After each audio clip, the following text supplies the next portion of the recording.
Hey everyone, we'll just give a few minutes for folks to filter in, and then we will get started.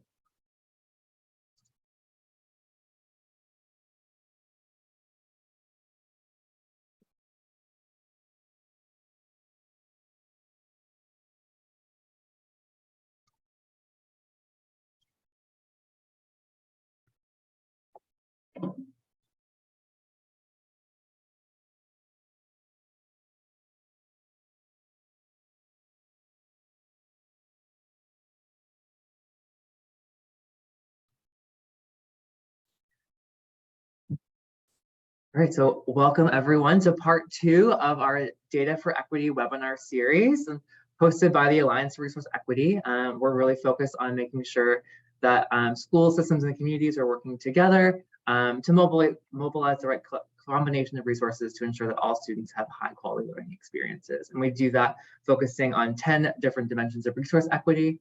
Last week, we focused on the dimension of school funding, highlighting an EdTrust report called Equal is Not Good Enough, looking at inequities in school funding at the national level, the state level, as well as at the local level. And this week, we're joined by the National Council on Teacher Quality, who is going to be talking to us about using state data to make sure that folks have equitable access to high quality teachers, highlighting findings from their December report, examining the quality of state data on the teacher workforce, specifically looking at data on inequitable patterns of teacher distribution and that impact for students. We'll be able to identify weaknesses in states' current data practices that limit advocates' ability to learn about equitable access to great teachers. We're going to have the ability to review national data as well as state data, looking at your own states, and then identify opportunities for you to advocate for improved access for actionable data. So with that, I will turn it over to Shannon Holston, who will introduce the team. All right. Thanks, Nicholas. Welcome, everyone. We're so excited to be here to dive into the topic of equity data, specifically as it relates to teacher distribution. I'm Shannon Holston. I'm our Chief of Policy and Programs here at the National Council on Teacher Quality, or NCTQ. Before joining NCTQ, I led the Delaware Department of Education's Educator Effectiveness Team. I've also worked at the district level as a supervisor of school performance, working with teachers and principals and school leadership teams. And I've also worked in the school improvement space and originally began as a teacher. So, which seems like a long time ago and also not a long time ago, but so excited to be here with you today. I'm going to pass it over to my colleague, Shana, to introduce herself. Thanks so much, Shannon, and good afternoon, everyone. I'm so excited to be here this afternoon. My name is Shanna Levitan. I'm a policy analyst with NCTQ. Been at the organization for about 3 or so years, working on this work stream, as well as digging into some district level data around feedback and observation policies and planning time and collaboration. And I will let my colleague Abigail introduce herself. Good afternoon, everyone. So happy to be here with you all. My name is Abigail Swisher, and I am NCTQ's Director of Policy and Programs. I work very closely with Shannon and Shana, providing technical assistance and support to state policymakers and advocates. So look forward to hearing your questions and concerns today. All right, with that, just for those of you who may not be familiar with NCTQ, our mission is to ensure every child has an effective teacher and every teacher has the opportunity to be effective. We were founded in 2000. We're a nonpartisan, nonprofit research and policy organization committed to strengthening and modernizing the teacher. 3 institutions that affect the teaching profession: state policy, district policy, and teacher contracts, as well as teacher preparation programs. We're also one of the largest non-governmental source of data on the teaching profession. And so we basically have a lot of data related to the teaching profession. Our repository receives over 250,000 views a year, and we receive over 300 requests for custom data pools or data related to anything I mentioned above. So we are excited to dive in today to talk about equity data and how we what we found in our most recent report. So our objectives for the session today are to share the findings of our recent report that's focused on the current gaps in equity data reporting in terms of teacher distribution and how that data can be improved. We'll focus on why this data matters and some ways states fell short. We're also going to share some resources with you that will show you what your state currently publishes. And at the end, hope to brainstorm a little bit on different ways or opportunities to advocate for greater data transparency around this issue. As always, happy to have offline conversations after this call with anyone who's interested in digging into this more specifically. Also, as we go through the presentation, please feel free to put questions in the Q&A function or in the chat, and we'll work to address them as we go. So if you have a question, please feel free to enter it so we can address it to the best of our ability. So with that being said, we know teachers matter a lot, right? Teaching quality can impact student learning more than any other in-school factor. Research is pretty clear on that, particularly for students who are further behind. We know that highly effective teachers can change a student's life in many ways, but also in terms of earning higher salaries, life outcomes. That research is pretty clear. And we also know teachers are more likely to stay in schools that have environments where they're professionally supported. So we know research is pretty clear, teachers matter a lot. And with that, teacher distribution matters a lot. Teacher distribution is an issue of resource equity. So we know how much teachers matter. We know the effects of having a great teacher and having a poor teacher and the impact on students if they don't have a good teacher. We also know that there exists entrenched patterns of teacher distribution that do not favor students of color and students from low-income backgrounds. And too often, the most historically marginalized students are not receiving access to high-quality teachers. And lastly, we also know states and districts spend a ton of money on people. They spend a ton of money on teacher compensation. The largest budget item of a state's or district's education budget is salaries and often compensation. And yet, a lot of times, we don't often think about their resource allocation or distribution in the same way we do other resources, perhaps. But we know how much teachers matters, as well as which students get which teachers. So part of our report and what we did publish last year was around ESSA. So for many of you, you know, ESEA was reauthorized as ESSA in 2015, 2016. It required that state education agencies submit a formal plan to the U.S. Department of Education, an implementation plan for ESSA. Part of that was states were required to describe how low-income students and students of color are not served at disproportionate rates by ineffective, out-of-field, or inexperienced teachers. And states were also required to detail in their plans the measures they'll use to evaluate and publicly report that data. So given this requirement, we kind of set out to say, okay, like what are states reporting and how can we use this data to see what the current status is, you know, and are we getting any better, and track progress over time. We can't fix a problem we cannot see. So how do we know if we're getting any better at providing students of color and students from low-income backgrounds the best teachers at scale if we don't have the data to know? So we knew this requirement was in here, so we set out to say, all right, what are states, how are states reporting this data? This is a great opportunity. And we're interested to find what, there were some interesting findings to say nonetheless.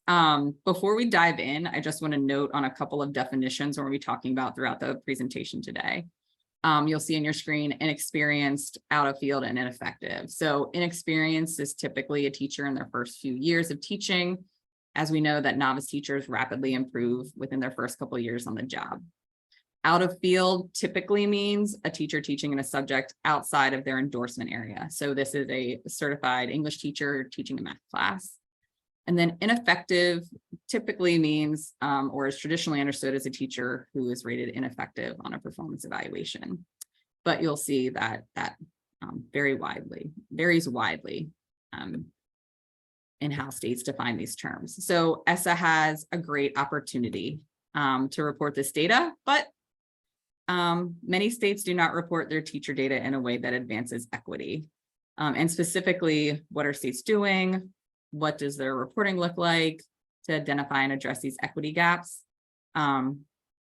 States had an opportunity to shine a light on their teacher equity issues, but as you can see here, our friend Olaf, the opportunity doesn't always equal the reality. Maybe you've experienced yourself in this. I know I have. I have to credit Shayna for conceptualizing this. I was like, oh my gosh, what a great representation of like what we think it's going to look like, and more like what it actually does look like. So we had this opportunity through ESSA to report on data related to how different students have the teacher distribution of the workforce. And what we found is the reality is a lot different than the opportunity. So the main takeaway from one of our, or the main takeaway of our report is that ESSA really lacked a lot of specifications since we did not have regulations, or the regulations were rescinded. So the reporting requirements granted wide latitude to states for defining and reporting data. And while we're certainly not saying, state flexibility is not always a bad thing, we're not saying it's a bad thing, but in this instance, it created a lot of variation and a lot of flexibility in a number of ways that significantly impacts how the data can be used to further drive better equitable distribution. So for example,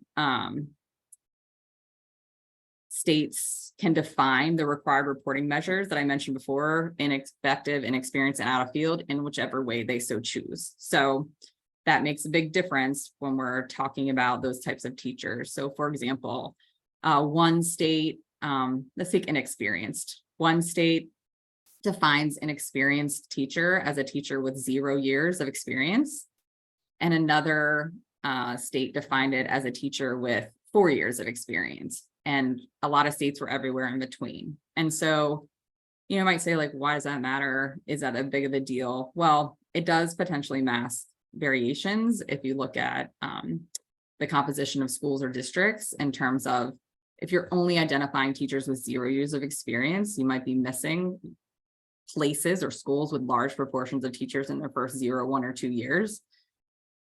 And then on the flip side, if you're identifying teachers with 4 years of experience that are potentially even in their 5th year, you might be masking clusters of teachers who are in those 0, 1, or 2. So either ends of the extreme are masking some important variances in the identification of schools with some significant proportion of inexperienced teachers. Another example is out of field. Out of field typically means a certified teacher teaching in a different area, but a lot of states also incorporated emergency or provisional certified teachers into that space, but some didn't, so it creates a lot of variability.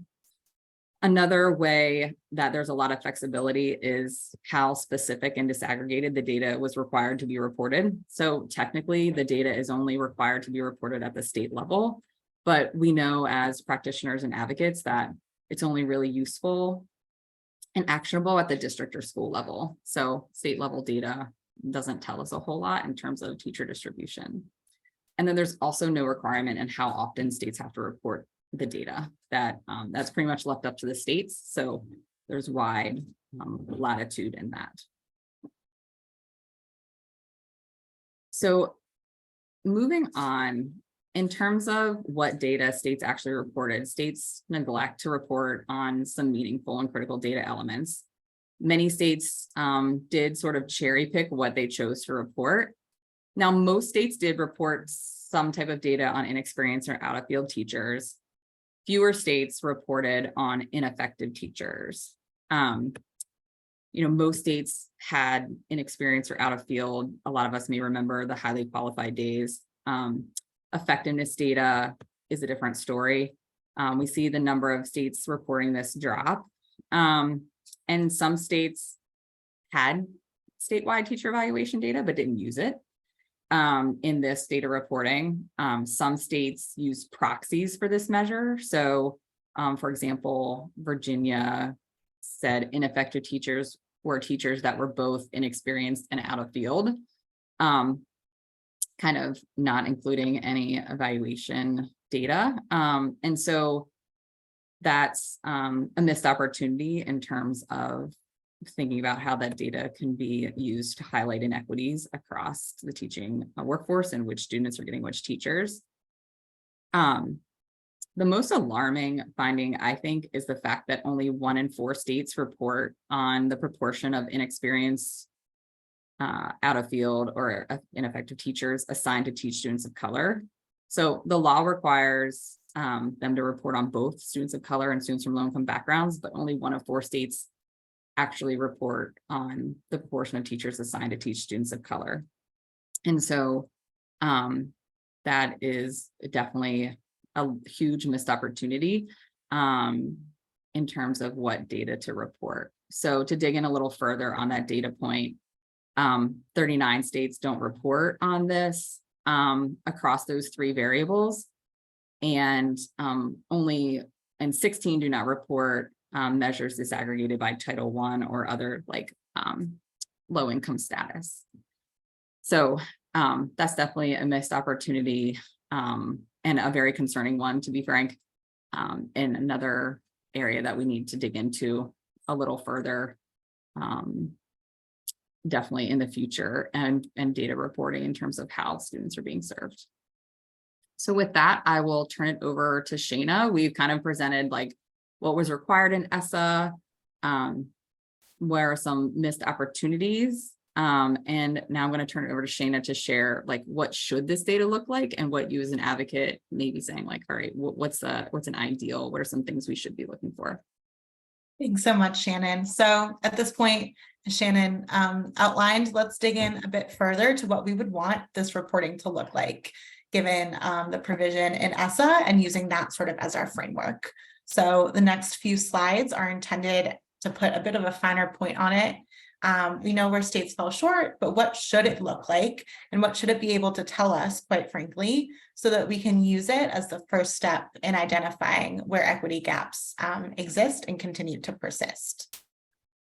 So obviously, most fundamentally, we should expect that this data is able to show us where equity gaps exist and also where they're the most egregious. So here I've put up on the slide real data from Baltimore City showing that whiter schools have a far less likely to have inexperienced teachers than schools with more students of color. So this chart indicates that more than 1 in 4 teachers teaching in a Baltimore City school with a high percentage of students of color are inexperienced. Compare this to less than 4% of teachers placed in whiter schools that are novice and in their first few years in the classroom.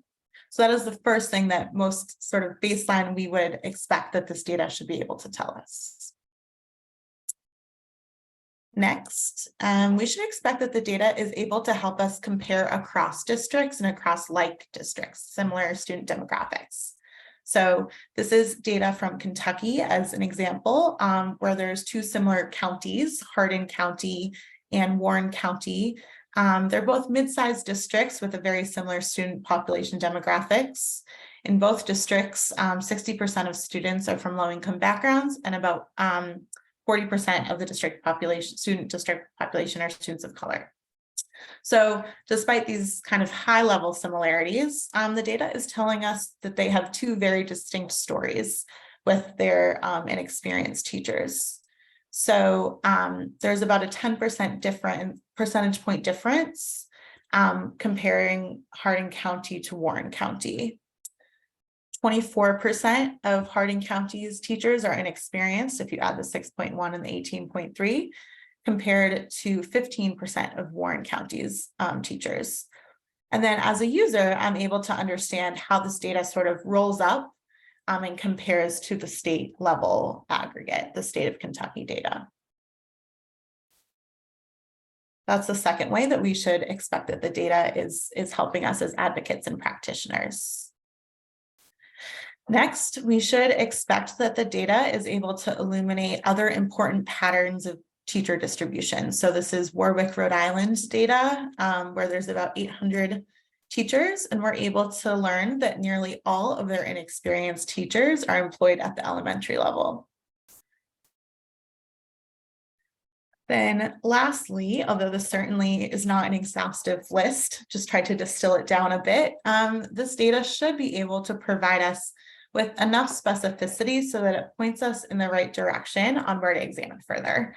So at the end of the day, this is numbers and figures. It can never tell the whole story, soup to nuts, but it certainly should shed light on where we ought to focus our attention further. So for this example, I'll turn to Manassas, Virginia, where when I look at this chart, it looks like the district, or they're calling it the division, has a higher proportion of out of field and inexperienced teachers as compared to the state average. And importantly, it looks like at a high level, this is about even, give or take, plus or minus 2%, in that it's more or less 10% of their teacher workforce is either just entering the profession as a novice teacher, or more or less 10% an out of field teacher. So as a district advocate, this would tell me that maybe it's worth looking into both of these dimensions of teacher quality. However, what happens when we layer on top of this school level data? We see a very different story. Now, this is school level data for the main high school in Manassas. It becomes evident that 20% of teachers are out of field. That's double the district level proportion and quadruple the state average. And then only 2% of their teachers are inexperienced. So by adding the the school level data, it kind of adds a whole different dimension to the story. With that, I'm going to turn it back to Shannon so that she can talk about some state policy recommendations, given sort of the opportunity and the reality. Thanks, Shana. I'm going to address a couple of questions we got in the chat. One question was, can this data also look at the percentage of teachers of color in these high or places that have high student of color populations? And it really depends on the state. That is not, it's not a data point that was actually required, but one that we believe is very important. And some states may report on that as well, but something that wasn't required in ESSA, but we can happy to dig into that further down the line. We had another question I'm going to get to in just a minute on accountability. Well, I'll dig into it now. So another question was, what accountability or implementation levers can be used to incentivize more states to report on the proportion of teachers serving students of color? And that's a great question, Krista. I think, one possible avenue is to, work with your, state agency in order to publish this more data. I think another consideration, the downside to that is potentially now you have a good relationship with state agency, they publish that data and that could potentially change in a number of ways in the future. One thing to consider as a general, push for greater data transparency. I always joke I can track my Amazon package from place to place, but I can't know this information about teachers, which drives me crazy. Is a greater push for greater data transparency and potentially a state policy recommendation about what elements to report. I doubt that federal policy will be pushing to make this more explicit. So I think it's unfortunately in a lot of states, it's become compliance versus commitment. So, a lot of states are technically compliant with ESSA. So it's not a matter of them being out of compliance because it was so given wide latitude. But many of them, you could argue, are out of compliance on the students of color range, or the reporting on the proportion of students of color. So I think, there's a potential to have state policy in terms of different reporting mechanisms of what data should be published as something to consider as advocates. With that in mind, we have a couple of specific recommendations about how to make this data actionable and useful. One is to make clear how schools and districts fare in relation to the state average or other points of comparison, such as schools or districts with similar characteristics. We found, a number of states were technically compliant by making data available to download, but like numbers don't give any story as to like, is this better or worse? Is this high? Is this low? And so that, and some nominal data can make a real difference as well. So that's one of our recommendations, would be to include some type of point of comparison. Secondly, to incorporate the best available teacher effectiveness data. I know lots of people have different opinions about teacher effectiveness data, but there's a lot of states that actually have the availability to include it and don't. So that is also one place to start. There's also the commitment to refresh the data at least. We're recommending at least every other year, because we feel like that would show enough of like, places that are maybe have no gaps or low gaps that we can learn from, and places that we can identify that are in need of more support or accountability. And then lastly, to add a recommendation to add a summary calculation, kind of capturing all the data. So Colorado is a good example of this. They kind of pull their data, those 3 data points together, and then categorize districts of having as like a high, medium, or low gap in terms of equitable access. And that is really helpful for districts and practitioners, advocates to see like, how are our students being served and which places are doing a better job and which may not be doing a better job in terms of teacher distribution. So I think that's one option to consider for advocates. You could advocate for better data reporting, or could move as a policy, a specific state policy recommendation, including some of those other teacher diversity factors that we know are so important that were not included in ESSA. So with that, I'm going to turn it over to Shana to share a few resources we have for you in terms of national and state data. Great, thanks. So with 51 very different ways to report on this issue, the recommendations are obviously going to vary, but it goes without saying that first you need to understand how your state stacks up. So this next part is intended for us to share a few resources and tools for specific information related to your states. I know we've been getting some Q&As about how can I figure it out for my state. So we're getting there, and we're gonna tee it up in just a moment, and then pose a few discussion questions in the chat as well. So the first resource we want to be sure that you're aware of is our national findings report. As Shannon mentioned earlier, we put together a findings report that kind of unpacks a lot of these national trends and findings that we were discussing before. And it also includes sort of a state-by-state stoplight chart to highlight some key data reporting elements. That's sort of this screenshot here. This can be really helpful sort of grounding and context to understand how your state stacks up across a range of issues, kind of on the whole, and then between states as well. So Abigail's going to drop a link in the chat that will take you directly to that report in just a moment. The next resource that I want to make sure that you all are aware of is that we have prepared sort of like these custom dashboards, if you want to call it that, to dig into the data further. And so I'll walk you through this tool. So there are 2 links for each state's dashboard. The first is if you click on the state's name or anywhere else on the tile, it will take you to an overview of the data published. And so we'll walk through that in just one moment. And then if you hover your cursor over see an example, that's going to like kind of link directly to an example of the reporting itself. So we encourage you to sort of poke around with both for your state. So let me show you what I mean. So this is the dashboards, and I'm just going to click into Arizona, for example. And so it's going to ask these key questions. Does your state make a report on these key issues? How it's defining these measures. Shannon talked a lot about the importance of how the states are defining these measures in terms of years of experience, especially. So it walked through that. And then also about if your state disaggregates their data based on students of color and students from low-income backgrounds.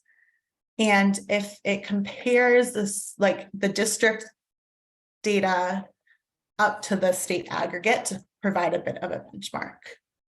And then at the bottom, any notes on navigating the example data and additional data that the state provides. So I'll model that this, you'll click in to see an example. It will take us, once it loads, to, I believe, Phoenix. Yep. And it's going to scroll down to the second section, and this is their data as a representative sort of look at Arizona's data. So without further ado, here is the link. And Abigail is going to drop this in the chat as well. And then once you sort of are in and settled, we have a few discussion questions for you all, and we'll address some Q&A.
So as you look at your state data, or just in reaction to what we've talked about so here today, feel free to drop in the chat, or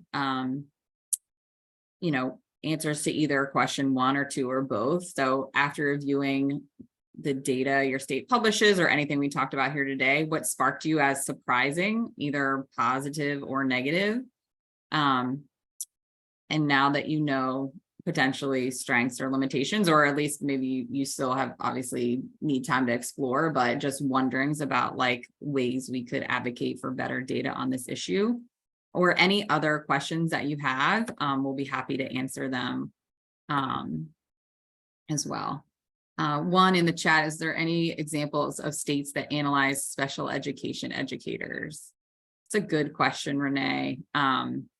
I'm going to take a stab at answering this, and Shanna can correct me, but that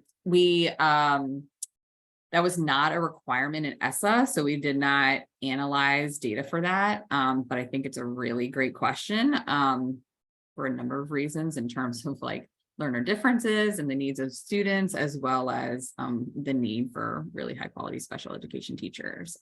But it's not something that we collected, Shana, I believe that, yeah, because it wasn't required. Or wasn't part of the ESSA provision. But certainly another data point around data reporting transparency that we should advocate for.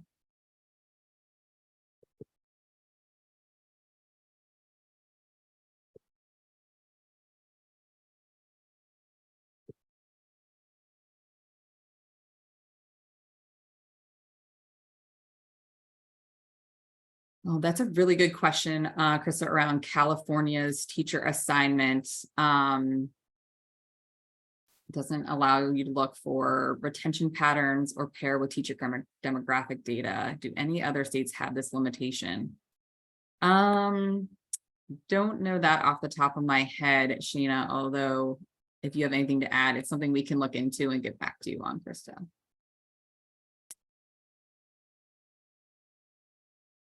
I'm sure other states might have that limitation. I guess my response to that would also be like, there are states that have figured it out. Obviously, I know California is large, but there are other large states who have figured out a way to do it.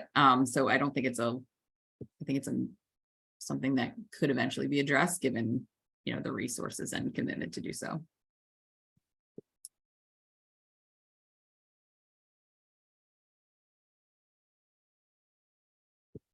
Other questions or other ideas for action? Yeah, Heather, great question. So I think two states that we highlight as having a lot of in general, a lot of positive things are Colorado and Arkansas. So in the resource Shana shared, take a look at Colorado and Arkansas and the ways that they report their data. Arkansas actually does like a workforce stability index, which kind of looks at like couples a lot of these data points along with teacher retention in schools, and kind of creates a workforce stability index that's really interesting. Colorado also does a really good job in terms of their data reporting and making it easily accessible. Those are the two that stand out in a number of ways. A couple other states that I missed to highlight, another slide are Indiana in terms of how they report their effectiveness data, and then Florida and New Mexico, and they compare it to the state average. So those are some state examples, just a few. There are some states doing a really good job of this, just not enough of them, obviously, in terms of a lot of the data transparency.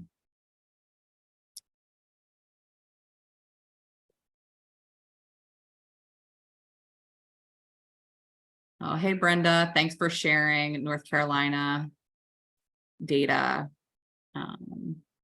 Yes, Jocelyn, data on different timelines, for sure, on a lag there.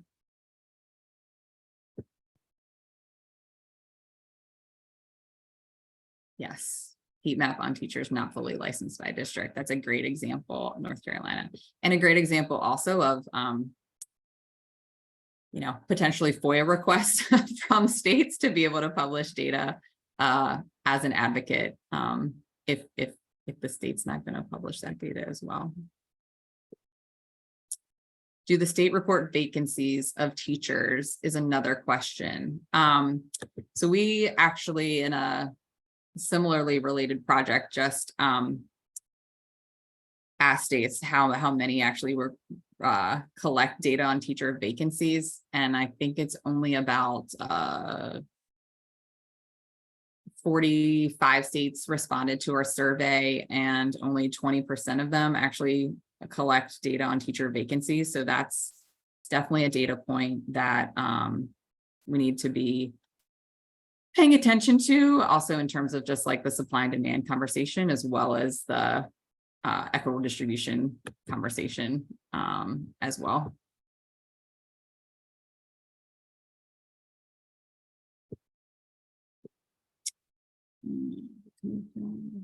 Another question in the chat: in your analysis, have you come across any national benchmarks or evidence-based best practice that districts can compare to for increasing access to effective teachers and leaders? Oh, like what is, that's a good question.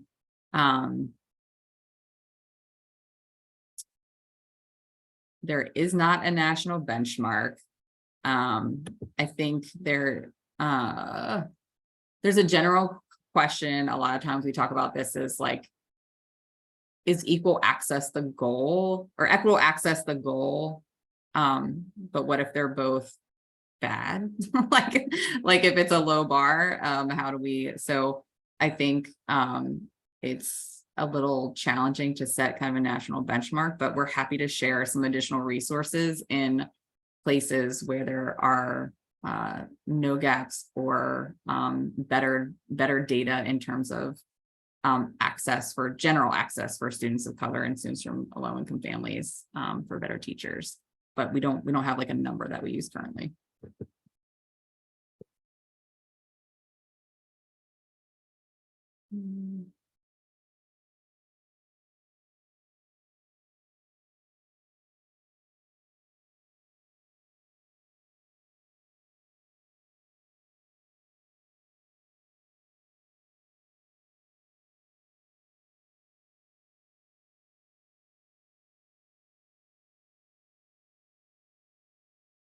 Corey, yes, so we, the may or may not, our original analysis, maybe states might have updated that. I'm happy to have further conversation about that in terms of making the data. So yeah, it still should take you to the general place where the data is, but yeah, we can talk further. Brenda, not sure on good vacancy data. In terms of states that probably have, Colorado is one that does collect annual vacancy data in the fall of every year. Indiana is actually working on a new project to have real-time vacancy data, which is interesting, hooked into like the recruitment portal for like job applications. So happy to talk further about that offline as well.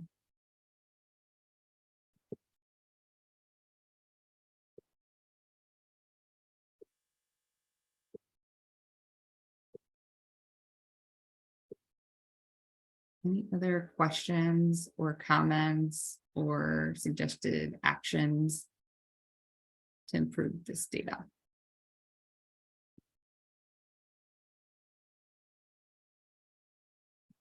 Yes, we will share the links and slides in an email. The last slide on the deck is also our contact information. So we are definitely, would love to talk to state level advocates in ways we can advocate for greater data transparency around this issue, and happy to have additional conversations and share resources and have further conversation. And the link will be included in the resources so you can access your state data profile. That'll hopefully be a good resource for you.